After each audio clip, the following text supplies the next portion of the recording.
న్యాయవాది ఇటీవల bar council ఎన్నికల్లో కుట్రలో భాగంగా వారి యొక్క నామినేషన్ ఏ విధంగా స్క్రీన్లో తిరస్కరించబడ్డదో మనందరికీ కళ్ళగట్టినట్టు చెప్పాడు. చాలా మందికి ఒక అపోహ ఉన్నది, తన పేరు మీదనే అనేక కేసులు ఉండడం వల్ల ఈ యొక్క స్టూడియోలో తన యొక్క అభ్యర్థిత్వాన్ని తిరస్కరించిన అనేటటువంటి తప్పుడు వాదనలతోటి, తప్పుడు దుష్ప్రచారాలతోటి ఆయన వైరాన్ని వారు ఇప్పుడు మన కరీంనగర్ బారోషన్కి వచ్చి మనందరికి కళ్ళగట్టినట్టు చెప్పిండు. వారి మీద ఏదైతే ఉందో మన భారత రాజ్యాంగం బాబాసాహెబ్ అంబేద్కర్ గారు అందించినటువంటి భావ ప్రకటన స్వేచ్ఛ ఉన్నది. ఇలా ఏ ఎన్నికల్లో జనరల్ ఎన్నికల్లో చూసుకున్నప్పటికీ కూడా మన బార్ కౌన్సిల్ స్టాట్యూటరీ బాడీ కావచ్చు, అదేవిధంగా ఆల్ ఇండియా బార్ కౌన్సిల్ కూడా స్టాట్యూటరీ బాడీ కావచ్చు.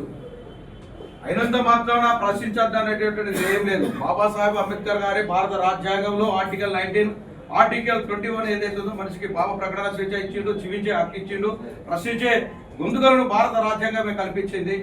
ఇది మాడికి 100% తెలంగాణ వ్యాప్తంగా ఉన్నటువంటి యువత ఆలోచిస్తున్నారు.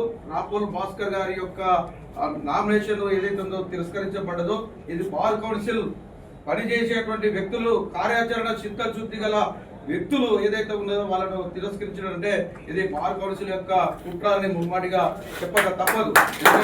ఎవరు ప్రశ్నిస్తే వారి మీద డిసిప్లినరీ యాక్షన్ తీసుకునే దానికే బార్ కౌన్సిల్ ఉన్నదని నేను దాదాపు 6 నెలల నుండి అధ్యక్షుడైన కాదు మొత్తుకుంటున్నాం.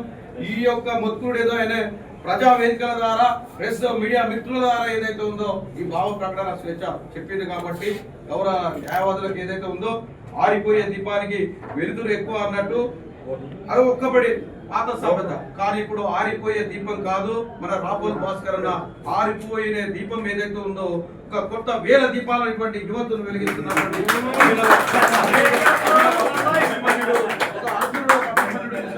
పోరాటం చేస్తున్నటువంటి క్రమంలో మళ్ళా మనను ఓట్లు అభ్యర్థించడానికి మన అన్నగారు వచ్చారు. ఎందుకంటే పాపం చాలా బాధలు ఉన్నాడు, బాధలు ఉన్నా కూడా ఇవాళ ఎందుకంటే యావత్ ఒక డిసిప్లినరీ కమిటీ అనేది అప్పటికప్పుడు వేసి ఒక చర్య తీసుకోవడం ఏంటంటే దాదాపు చాలా మంది మీద నాకు తెలిసినంత వరకు కూడా నేను కూడా అప్డేషన్ చేసుకుంటున్నా.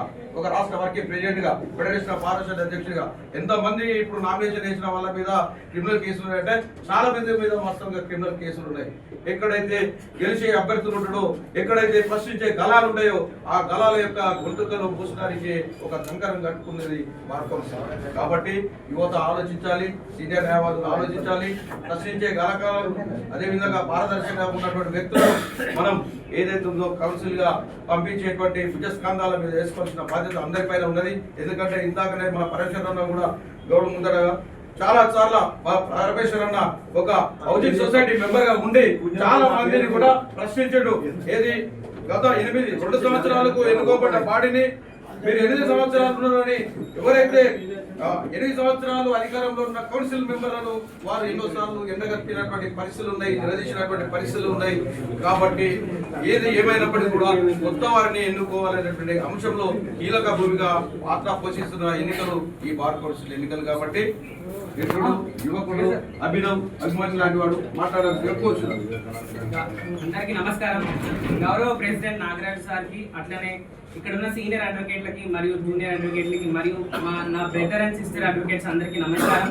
నా పేరు రాపోలో అభినవ్. నేను LLM చేశాను, లండన్లో LLB వచ్చి చిక్పైలో చేసిన అండి. అయితే మీకు అందరికి తెలుసు, ఎలక్షన్స్ 30 జనవరిలో జరగబోతున్నాయి. దాంట్లో నా సీరియల్ నెంబర్ వచ్చేసి 2. అయితే ఇప్పటి వరకు మా ఫాదర్ ఆల్రెడీ అని చెప్పేసిండు. నేను చెప్పాలనుకున్నాయని కొన్ని విషయాలు ఏమున్నాయనంటే, ఈ బార్ కౌన్సిల్ ఏదైతే ఉందో దాని ఆడిట్స్ కానీ, దాని ప్రాఫిట్స్ కానీ, దాని ఇన్కమ్ కానీ, దాని ఎక్స్పెండిచర్ కానీ ఏం చెప్పలేదు ఇప్పటి వరకు. 8 సంవత్సరాల నుంచి సేమ్ బాడీ ఉంది. చాలా మిస్అప్రోప్రియేషన్స్ జరిగినాయి, చాలా మిస్యూటిలైజేషన్ జరిగినాయి. దాన్ని ప్రశ్నిస్తే కేసు కడుతున్నారు. దాన్ని మనం ఏదైనా క్వశ్చన్ చేస్తే ఒక